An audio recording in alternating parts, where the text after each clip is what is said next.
નમસ્કાર દર્શક મિત્રો, નેક્સસ ન્યૂઝમાં આપનું સ્વાગત છે।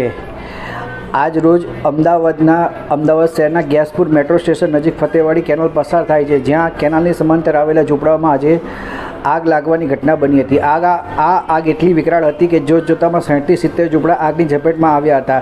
જોકે ફાયર બ્રિગેડે પાણીનો મારો ચલાવી આગ પર કાબૂ મેળવી લીધો હતો। આગની ઘટનામાં કોઈ જાનહાનિ ન થતાં સ્થાનિકોએ રાહતનો શ્વાસ લીધો હતો। મળતી માહિતી પ્રમાણે શહેરના ગેસપુર મેટ્રો સ્ટેશન પાસેના કેનાલની બાજુમાં ઝૂંપડાઓ ઉપર અચાનક આગ ફાટી નીકળી હતી, જ્યાં આસપાસમાં 200 થી વધુ ઝૂંપડાઓ છે। એમાં 60 થી 70 ઝૂંપડા આગની ઝપેટમાં આવતા ખાખ થઈ ગયા હતા। ઘટનાની જાણ થતાં ફાયર બ્રિગેડની ટીમોને તાત્કાલિક ઘટના સ્થળે રવાના કરવામાં આવી હતી, એટલે કે ફાયર બ્રિગેડની ગાડીઓ ઘટના સ્થળ પર રવાના કરવામાં આવી હતી। ફાયર બ્રિગેડ દ્વારા પાણીનો મારો ચલાવીને આગને સંપૂર્ણ કાબૂમાં લઈ લેવામાં આવી હતી।